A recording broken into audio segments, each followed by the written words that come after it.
the last panel discussion on the main stage of Event Sustainability Live. I can't believe it, of the day that is. It has been a wonderful day of content. This is a panel that I am particularly excited about. We're going to talk about green, sustainable venue sourcing. We have a fabulous lineup of panelists. It should be a fascinating topic. I want to thank, for the last time today, our amazing, not just stage, but whole event sponsors, Evolution Dome, these wonderful inflatable structures that you can hire for all different types of events in all shapes and sizes. So thank you guys for sponsoring us. Evolution Dome guys are right behind us here, so if you do want to have a chat with them, they are right there, so do go and grab them. We encourage you all to ask questions of our panel. You can do that in two ways. You can do it through Slido. You may have the app, or you can go to slido.com. That QR code will get you into the session, or you can use that code there, hashtag ESLMain 2023. Submit your questions through your phone. They'll appear on here, and the panel will get to them in due course. For those that prefer an old-fashioned approach, we have a roaming mic. If you stick your hand up, I will come to you with a microphone, and you can ask it that way. So without further ado, our last panel of the day, delighted to hand over to Jess from Hirespace, who will be taking us through this panel on green venue selection. Jess. Thank you very much, Ed. Can I get a thumbs up? Microphone working? Fantastic. Okay, thank you so much everyone for joining us at the end of the day. I'm also really excited about this panel. I think we're going to have a great discussion. As Ed said, there will be time for questions. We're going to do about 30 minutes of a discussion with us, and then at the end, we'll have 10 to 15 minutes of any audience questions. So please do think of anything you would like to ask our panelists throughout.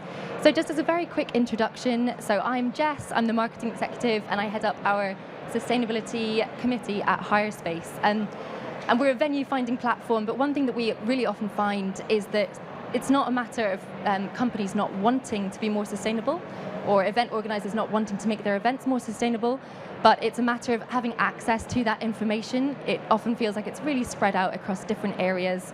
You have to do a whole lot of digging around to find information on venues. And so I'm really delighted today that we are working with lots of certifications and event organisers and venues to try to bring that information a bit more into more of a concise form so that it's easier to access for everyone. So today, I'm very excited to introduce you to three panelists from all different areas of events. So I'm going to ask them to introduce themselves, just with a short line about what it is that you do and names. So if we start at the end with Kate. Hello. Hi, I'm Kate Vandenberg from the Business Design Centre. We are a conference and exhibition centre in Islington, just up near King's Cross. And I am Marketing Communications Director for the venue, but more recently I've been leading on our sustainability journey, working towards our B Corp certification, which we got in August. And I also work with our charity partners and charitable trust. Hi everyone, I'm T, sustainability consultant at the Bulb.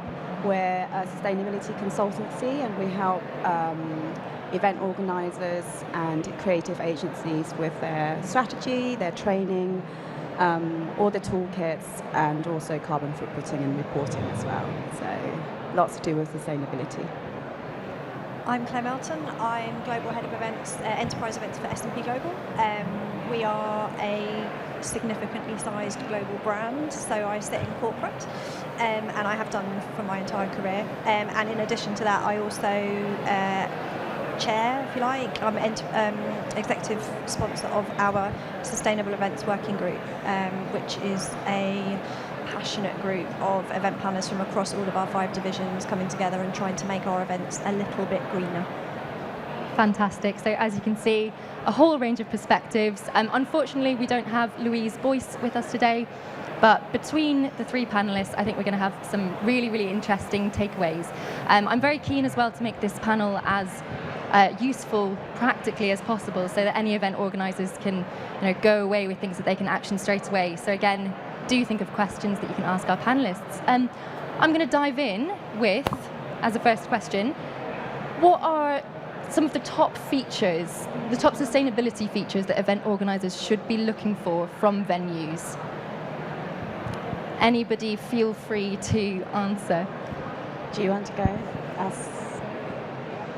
I would say what we do at the Bulb is we try and embed sustainability into existing processes for our clients. So we would take their venue checklists or hotel checklists and we update it with sustainability criteria.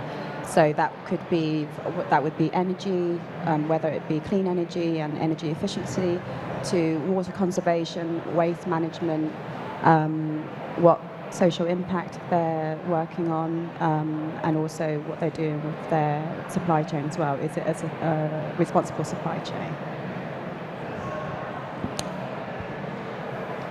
I'm going to answer the question way more simply than that. And from a brand or corporate perspective, what we're looking for from venues is clear, concise, easy to interpret and understand information. When we are looking for venues for events, receiving information back on sustainability initiatives in what seems like 95 different languages, lots of different ways of reporting, it is really hard to decode and to put in front of our stakeholders an equal comparison so that they can understand on the same basis that they can look at cost and see how venues compare on cost and value for money, how venues compare on sustainability elements as well. So some really easy reporting metrics. Absolutely. Kate, do you want to add anything to that?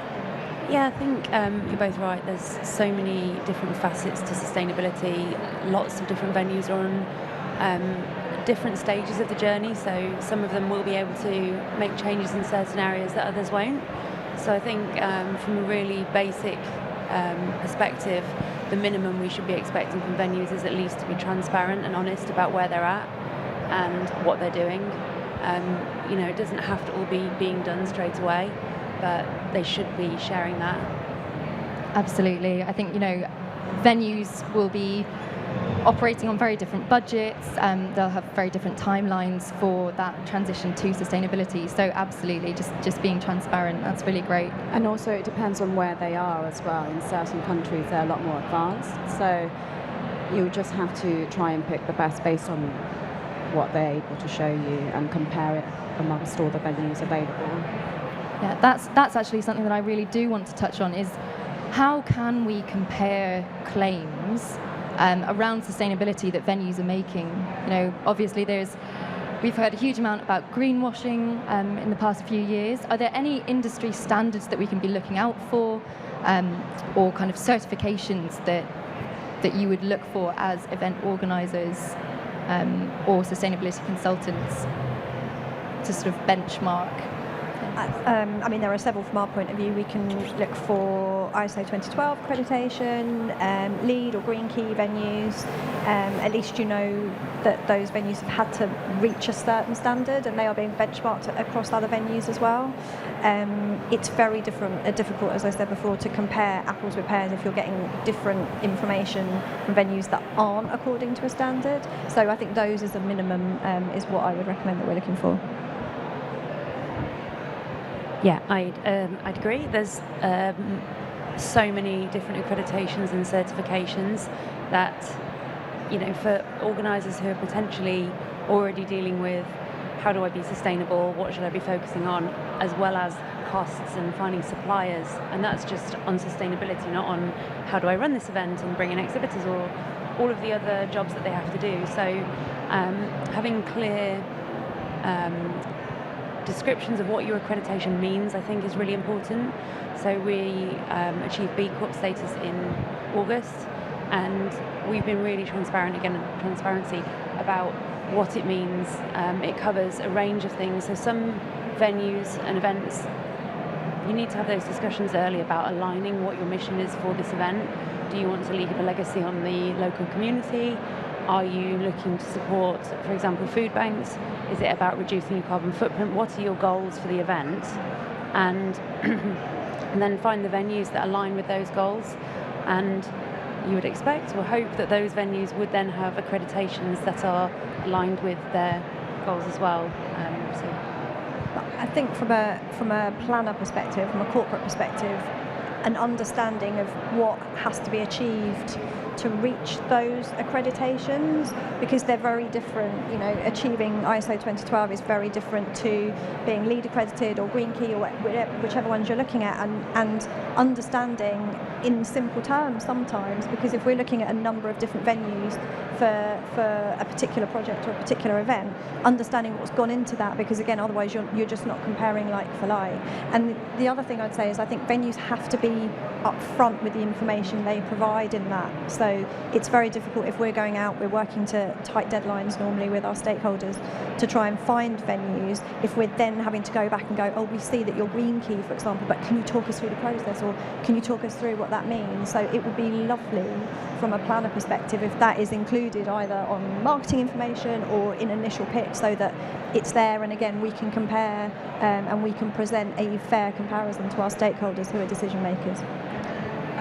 I would just like to add that usually if they are talking about certifications or showcasing their accreditations, and it means that they are serious about their sustainability commitment, it's when they're a little bit more vague and can't back that up with evidence or initiatives, then that's when you have to question it. So certification and accreditations are the best way to verify their credentials. Yeah, I would absolutely agree with that. I think I've seen a question pop up actually that says, how do you differentiate between greenwashing venues and those who are truly on a journey? I think kind of echoing what T said, for an objective kind of certification of, yes, these venues genuinely are doing what they have said, certification and accreditation is really important. What I think we need to be careful of, though, is not throwing the baby out with the bathwater, because there are some venues who are doing amazing things out there who haven't quite got to that stage where they're either resourced up enough to go for accreditation because it's a relatively resource-heavy process, or whether they are still working through that process. And I think we do have to give due credit to venues who are on that journey and doing everything they can but might not have that accreditation. So I think what we're not saying on this panel is only consider those venues, but they are a very good way of providing a benchmark for the process that some venues have had to go through. Yeah, definitely. I think venues are all on different budgets. We've just come out of a really tough few years returning to business, and I think some venues might want to prioritise getting a consultant in to support them on their journey to net zero, or actually implementing practical solutions within their venues, such as replacing lighting, for example, which is has an incredible impact on your footprint. So if they're prioritising those activities over sometimes accreditations, which, like you say, resource heavy, you have members of staff spending a lot of time doing all the evidencing and the processes for it, it might be that they're actually just prioritising getting the job done, and that's okay too. But just ask questions. Ask questions, yes, absolutely. It's all about asking your venue, and as Kate's already mentioned, transparency. Hopefully they'll be happy to share with you the journey that they are on, however far they've got on that. I'd actually be really interested in speaking to you, Kate, about, I know you've talked before about how the Business Design Centre actually share reports on each individual event with clients who run events there. Would you be able to talk us through a little bit more of that? Yeah, so last year we trialled a couple of events. We chose them to set up benchmarks and to measure post-event what the impact of that show had been. So to be measuring the amount of electricity they used, measuring the waste, and specifically the waste streams that went into, so how much recyclable, compostable packaging, food waste, general waste to energy recovery, as well as how much carpet they'd save by using the venue and not bringing carpet in. A whole host of metrics, and then we would provide that to the organiser post-event. So now we do that to every single conference and exhibition that takes place at the venue, whether they ask for it or not, and they get this post-show report. We're coming up to the time of year where actually we'll be able to look at the report from last year, and we'll be able to say, this is the difference between your show last year and this year. and start to give clients advice on how to improve their impact based on what they're doing, and also to support them with it, because we offset emissions on our reduction journey. Which bits of the remaining footprint, if they do want to offset their own footprint, they've got left to do, because we offset part of it for them. So the measurement journey's very new to us, and actually if we're looking to the future, what would happen is we'd be able to give an organiser an idea of what their footprint would look like before. I think we might come on to that in a minute, but our priority now is to be able to give organisers a place to start. Fantastic. Yeah, I love the idea of organisers and venues working together. It's absolutely a collaborative process. I think we're probably all agreed in the industry that it takes a village. And yeah, I'd be interested to hear a bit more about how any of you feel that venues can support event organisers, or event organisers can get the most out of working with venues to then educate attendees about sustainability and any measures that the venue has in place. Go for it. I would say green nudges, so work with, in collaboration to try and encourage more sustainable behaviour with the attendees in pre-event comms. So that could be carbon labelling a menu, for instance. We all know, well, we should know that beef, for instance, has a very high carbon footprint. So let's say you could put it in pre-event comms or label it on the menu, and 200 grams of beef equates to 30 kilograms of carbon emissions. And if we were to offset that, it would take a seedling 5 years to capture that carbon footprint again. So it's just having that kind of information and making the public or the layman understand sort of and educate them, and in order to make an informed decision. And also, for instance, if you wanted to reduce meat uptake at your event, you can place, for instance, more vegetarian options up front rather than have the meat up front. So it's sort of things like nudges, they're called, that encourage more sustainable behaviour. Yeah, I think what you just said about translating things, everybody in this room, presumably here because you love sustainability or you want to learn more about it, we can have conversations all day in our, let's call it jargon. But we just put together and released it's so lengthy, but organisers' guide to events and sustainability within our venue and what we're doing. Not to add it to another document that people have to read, but it's probably one of the better ones to read. And you're right, it's, we don't work in silos, it's an ecosystem, so unless people that are working with us understand where we're at and how we're working, then we can't expect them to come along on that journey with us. Absolutely. On that note, not working in silos, everyone being involved. How important do you think it is for venues to be working with sustainable suppliers and vendors?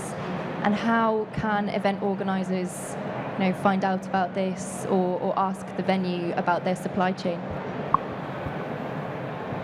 I'm going to jump in on that one. I think it's enormously important that a choice is provided when we're booking as corporates. I would love to see preferred supplier lists where, even if there's a range of suppliers on them, the ones that you work with that are sustainable or that we have partnerships are highlighted. It would also be great to see, regardless of whether they're preferred suppliers, we all understand the production companies and florists, what have you, but if you're working with a partner that removes your food waste, for example, that redistributes food waste, that you use to manage your waste, like your litter waste, then having an understanding of those as well would be enormously helpful for us, I think, especially as we move towards having to start reporting on all 3 scope emissions, like understanding that supply chain through the event life cycle also empowers us to understand where we have to fill the gap. And again, it's fine with venues, if there are some venues that aren't quite as far forward on their journey, then great, just tell us, and then we know what we have to do as corporates to either engage with companies to come and remove our waste or repurpose furniture or whatever it might be, but just making sure that we're working as a true partnership, I think, to make sure that all those links in the chain are completed. Absolutely, yeah, just to kind of follow on that, I think it can't be kind of, hiding things under the carpet. It really is all about the small steps that venues are taking, that event organisers are taking, and the more that we can just be open and honest and say, look, this is where we've got to. Is there anywhere that you can help us on this? Can we bring in a different waste management system for our event? Yeah, I think all of that is really crucial towards building towards better events. Do either of you two want to add anything? Yeah, T just mentioned carbon labelling. A couple of our suppliers for catering and AV can do that now, and I think that will be where we go with events. You should be able to, like I said before, looking into the future, be able to estimate a certain element of your event, the kind of impact and the carbon footprint of that pre-event, and make your decision. I mean, it might sound like far down the road for some people, but make your decision for your venue, for your suppliers, for the people that you're bringing in to help set up the event. That should be made based on the lower impact option. It might not be there just yet for some people, but in the future that should be where we're putting our thought process in to decide based on the lowest impact possible.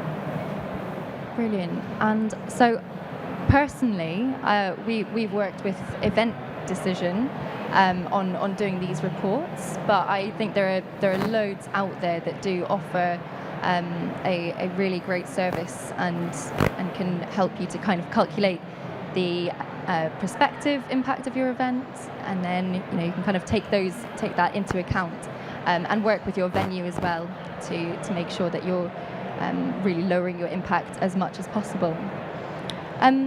So sustainable choices sometimes come at a slightly higher cost. Potentially, that may actually be, just a misconception. But if, for example, I'm going to direct this question to Clare. Actually, Clare, how do you make the business case for spending more money on an event that you believe is more sustainable and choosing a venue that you think really aligns with your goals? First of all, I don't think sustainable choices have to be more expensive. Like you were just saying, T, that when you've got the choice between beef or a vegetarian menu, then chances are the vegetarian menu is going to be cheaper anyway because it doesn't contain the meat, and therefore it's not a given. And I think that's the crux of the question. It should be a given that when you're going down the sustainability route, that it's automatically going to be a more expensive route. We have a very strong focus on sustainability anyway. We have a division that purely focuses on our business offering from a sustainability perspective. So for us, it's not it's a consideration, but we don't get as many questions around the choice between spending more money and having a sustainable event and not doing so. It's about intentional, mindful choices and being able to justify. But I think when you are making the right sustainability choices, generally speaking, you will find that your budget balances out. I think the days of saying we're going sustainable and then everything's going to be more expensive are quite a long way behind us, to be honest, because I think we have moved on to a stage where choices don't have to be more expensive and sometimes are much cheaper. You look around here now, there's no carpet on the show floor, right? If you had thought about how much carpet covering the show floor would have cost 10 years ago, and now the sustainable option is to have no carpet on trade show floors, and I see it all the time where trade show floors don't have carpet on them. That's automatically cost saving and it's a sustainable choice. So I think there's a challenge, and I think if anyone in our business came up to me and said we don't want to do that sustainably because it's going to cost us more money, they would have to prove to me how. I don't think I should be proving to them how it is, if you see what I mean. Absolutely. Yeah, I love that. I think that's absolutely the way it should be, isn't it? Yeah, sustainability first. T, actually, if you want to speak on that at all, because obviously you work with a lot of clients and help them to implement sustainability in their events. Just to add to the point about carpet, it is waste reduction, but it's actually not very accessible because if you're hard of hearing or you have neurodivergence, then carpeting would reduce echoing and stop sound from bouncing. So that's why when you go to a theatre or the cinema, there's always carpeting, just to reduce the noise. So it's better to opt for a venue that already has carpet in place. So yeah, just to add to that. But in terms of sustainability, it's also about efficiency, and that would definitely save money in the long term. And if you're able to, for instance, negotiate a multi-year deal, that's more cost effective, economies of scale, more cost effective. Yeah, and forward planning. Like, obviously, if you're going to buy something last minute, it's going to cost you more than if you did it 6 months in advance. Great, yeah, thank you. Kate, is there anything you want to add on that from a venue perspective? From a venue perspective, we are trying to advise things that we've seen. So we don't have all the answers, no one has all the answers, but creatively trying to pass on down the line things that have helped others. So we really like to get a relationship that's built based on us embedding ourselves as part of the organisers team. Everybody has a project manager on site. Project managers have received several rounds of different type of training, some with Isla, some with our collective consultants at eCollective. So getting them to join the journey as early on with organisers when they start planning their events is ultimately key. And there'll be things as simple as, don't date your signage. If you're going to have signage, don't put dates on it. Take it back, bring it again next year. Cost save. There's little things that we've picked up along the way that we now pass on to other people.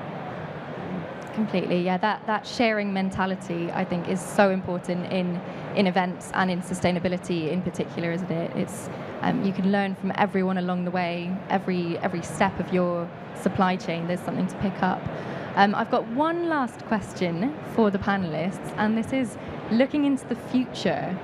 What do you see happening in sustainability in events in the next 12 months, or further beyond? What does the future look like? I'm going to jump in first. I would love to see carbon calculation or emissions calculations and sustainable thinking as a routine part of event planning, the same as your budgeting is, or your comms plan is, or your social plan is. I think we've spent a very long time now talking about how we make things better, and over the next 12 to 18 months, and hopefully sooner, we all need to stop talking and start acting, or maybe keep talking but act more. Certainly where we are, we're trying to embed the practice so that it's no longer a novelty that you're doing something, but it's just a given. And if you're not doing it, it's a bit like not keeping a budget, or not, it's a part of the planning process. And I would love to see that across more of the industry. Fab. Me too, absolutely. Yes, sustainability as a given from the start. T? I think with the rise of greenwashing, like the clamp down on that, I think we'll see more businesses making more authentic reduction plans, and investing more in green skills in their workforce. I mean, every job should be a sustainability job, because we touch so many aspects and we can have an impact in every single role. So yeah, I think that would be the biggest trend going forward. Excellent. And Kate, finally. Yes, I'd agree with what T just said. I think the ideal future would be that all job roles have an element of sustainability tied to it. So it doesn't matter what part of the business you're working in, it doesn't matter what part of the industry you're working in, it's everybody's job to create a future that's better. And so every single job role should have an element of sustainability and responsibility towards sustainability as part of it. Fantastic. Yeah, there was a quote this morning on a panel that I was watching from, I think, Karina at Event Cycle, who said that with new generations coming into event agencies, there's a lot more sort of this optimistic and real drive for bringing sustainability into our events. So that's really given me some optimism for today. And actually, that leads us on really well to a question that I've seen has just popped up. So, what advice would you give to someone junior looking to make sustainable venue choices while balancing this with client and leadership needs? So I suppose this kind of harks back to the question about actually making the business case for sustainability. So if we imagine ourselves in a business that is not like yours, Claire, where perhaps it is a bit more difficult to actually get buy-in from more senior positions, do any of you have advice for somebody junior who's really looking to make sustainability key, but is having to really give the arguments for that to somebody more senior? I would, if I was in their shoes, find a mentor. Everybody, as far as I'm aware, most people in the events industry are more than willing to help other people up the ladder. So one, find a mentor, and two, take a look at some of the information that's out there. So ILA have a really good venues pathway, which outlines from where you're at now to what the better would be to what the best would be. And that can really inform a business case for where businesses should be going. My tip. I might just do a trick and just choose sustainable venues and not give them any other options. And that was going to be exactly my point as well. Only present the sustainable options, but also understand, like we almost go back to the first question, understand what all the different accreditations mean, so that you know you're coming from a position of authority in terms of what you're recommending. But I'm with you. I'd only be putting forward sustainable options. Like, why not? I think I might have misread the question. Sorry. Still a valid answer. I think totally still a valid answer. All answers are valid, and yeah, just hoodwink them. Is it hoodwinking if it's the best thing for the world? No. Give them the sustainable options as the only choices. I think that is great. Also, my only point to add to that, if you are getting any pushback, I think data speaks volumes. I think if you've got event reports from previous events of how much the carbon footprint has been at those events, that's a really useful thing to bring forward and say, I think we can actually really reduce this. Yeah, hopefully they are invested in sustainability, as Claire has already mentioned, with ESG reporting becoming stricter. It's going to be something that all companies are really having to focus on even more. Excellent. Okay, so another question. Let's do one more question from the screen and then I'll open it up to the audience. So, do you believe that venues can truly reach net zero? Yes. I believe that everybody should be looking at being on the journey, whether they are or not at the moment. Venues can truly reach net zero. I think for us, we've been working on it a really long time. So we started offsetting in 2010 and have been reducing our footprint every year since then. So it's easy to look back on that journey and see how far we've come. But for those looking ahead, I can understand how it feels like it's a really long way off. But it is possible. I think there will always be an element of offsetting. So it's choosing responsibly where to do that and how to do that. But it is possible. I would just add collaboration into that. We can't achieve net zero alone, so you almost have to think of your suppliers and venues and contractors as an extension of your team. So it requires a mindset shift in the same way that you would invest in your staff and develop them. You should do the same with everyone in your supply chain, meet them where they are, and share learnings, share best practice, and that's the only way that we could accelerate the transition. I agree, and I would go further than that and say I think we need to look to countries which have already got it right.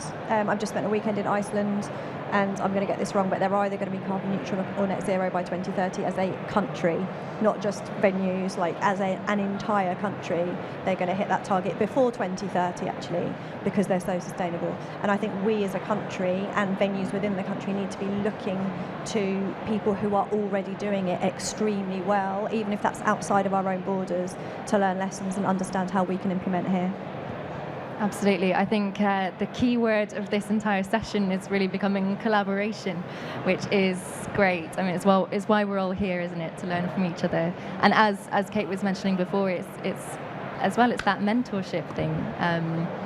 You can educate, you can bring people upwards with you on the journey. So that's really great. Okay, we've got another question that's popped up on the screen. I think we might come back to that. But first, I just want to see if anybody in the audience has a question that they haven't put through the app that you'd like to ask. We do have a roaming mic somewhere, I think, if there are any questions out in the audience. None for now. Okay, great. We'll go back to the screen for now, but if you would prefer to ask a question with the microphone, just put your hand up. Okay, so should venues or suppliers also only offer the sustainable option to clients? So, i.e., only offer vegetarian catering, only accept local business. Okay, this is more a conceptual question, but I'm really interested to hear the panelists' answers.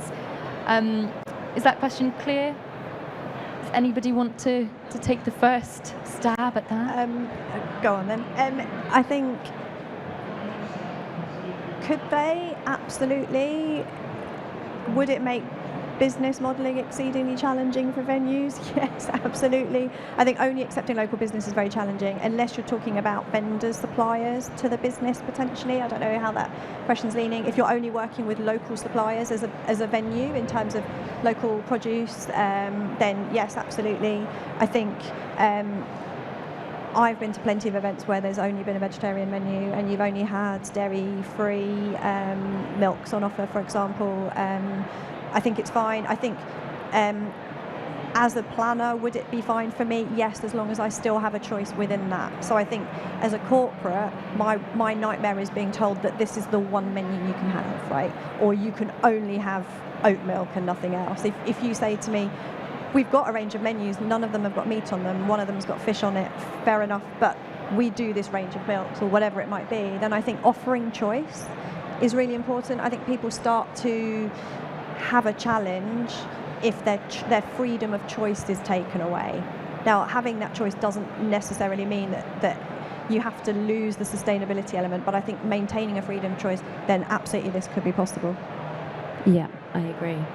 Also, this question is a lot around behaviour change, and giving people only one option doesn't teach them anything. Saying this is what you're having because it's better doesn't say why. And I think, like Claire saying, if you've got two options or three, however many options, but you're explaining the difference between them, then that's something that they take away and they ask another venue, or something they take away to another event and they'll challenge a supplier on in the future. So giving choice and giving reasons is behaviour change. Fantastic. That's like what T was saying earlier about green nudges, I think. So yeah, there are a lot of venues out there that are really, really keen to help educate clients and to bring event organisers along on their journey. So maybe the future is venues providing options with the breakdown of what the impact of those is. That's something I would personally love to see. Okay, we're going to go back to the screen. I don't see any hands. No questions. Oh, there is one question. Roaming mic. Can we have the mic over at that side? Thank you. Hello, thank you. I've heard today a lot of talk about food and beverage and carbon footprint of food and beverage, which is fantastic to hear. I haven't heard anything about healthy food and beverage. No one has mentioned the word in all the conferences that I attended today. I'm wondering why, and I'm wondering also whether there's enough knowledge in our industry around what healthy food is. And I'm also wondering if when we balance the carbon footprint of milk, the actual milk, and whiskey, and when we balance the carbon footprint of the two and the nutritious aspect of the two, would that be an interesting case study for us? Sorry, okay, so the question is looking at the health benefits of food versus nothing. No, it's not versus anything. Basically, the question is, do we feel prepared? Do we feel like we have enough knowledge when it comes to healthy nutrition or nutritious food? Do we feel within the industry that we have enough knowledge to make decisions around removing certain foods off the menu entirely? That would be my question. Thank you. Okay, thank you. Yeah, interesting. Is there anyone on the panel who wants to speak to this first? I mean, probably Kate should best respond. I think, generally speaking, those that work in the catering industry should be well versed with nutrition and health benefits of the menus that they're developing. So as an organizer, you could work with them to develop a tasty and healthy options. So I don't think it's one or the other. Yeah. Okay. I totally agree. It's not one or the other. I think it's a really valid question. I can think of reasons when maybe you've got a week-long event. If you remove you moved the meat from an entire week-long event, that might be something you'd consider. But our venue, we work with a catering partner, the Good Eating Company. They have a nutritionist and they have a sustainability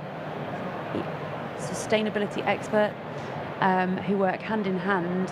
And across the week, we have meat-free Mondays. So we provide options for our entire building that are meat-free for the duration of the day every Monday. And we suggest those options to organisers if they're with us on a Monday, but we don't enforce it. And then Fish Fridays on a Friday. So it's about variety as well as looking at the sustainable impact of what you're putting out. Also, you don't have to cut out meat. You can just reduce the amount that you put in the meals. I agree. I think from the perspective of a corporate that is hosting people at venues, I think this goes back to the point of choice. That I will always look at a menu and make menu selections, especially if you're running a multi-day conference, for example, and you don't want your delegates to go home feeling like that you force them to overindulge for the entire week, and you do make healthy choices. Because we all know what it's like as planners to have to be away from home for a week, right, and eat food that we haven't prepared and that might not feel like it's the healthiest. But I'm also very mindful of choice, because there will be people who go to events who like the food because they're at an event. Okay, so I'm never going to say we're going to choose all the sustainable options, and by the way, that's only salad, because there will be people who want to go, who want to have that choice. Just that I think there's a freedom of choice, just the same as offering a freedom of choice between whatever milk options or whatever. So I think from a planner perspective, I don't know any planners that I've ever worked with who are worth their salt who won't look at a menu selector and balance, whether it be consciously or subconsciously, how meals are presented and planned across the day, and make sure that there is an even balance of the lighter, healthier, in inverted commas, options, and some of those that you might look at and not want to eat for 5 days in a row. Fantastic. Okay, so I think we are going to need to wrap up very shortly, but just to kind of summarise that last point, I think, choice, absolutely key. Again, it's all about working with others in the industry. So maybe just to finish and to summarise what our fantastic panellists have spoken about today, I think collaboration is really the point that we're all going to be walking away with. So ask venues questions, look for accreditation, or at least ask them to, kind of show some evidence of the steps that they're taking along their journey. Ask about the supply chain and suppliers. Work with the venues and suppliers to really make sure that actually they're the lowest impact possible. Ask how your venue can help with green nudges to help encourage attendees go away with a takeaway that will maybe the next time help them think more about sustainability in their events. And look for data and reports as well. I think that's really key, all about improvement. And yeah, just to finish off on a happy high note, we will get there through collaboration, I think. So whether that's internally within your business, as Claire mentioned, making sure that you're working with everybody and bringing people along on the journey as much as possible, working with venues, working with suppliers and accreditations. Yeah, I think we're all in it together, aren't we? And finding venues that are really sustainable is becoming a lot easier. There's places where it's becoming aggregated. Hirespace is putting together a system. Your venues are able to share this information with you. So ask the questions, and yeah, onwards and upwards to greener events. Thank you so much for coming to the last panel of the day. Thank you to our panellists, and enjoy the rest of the show.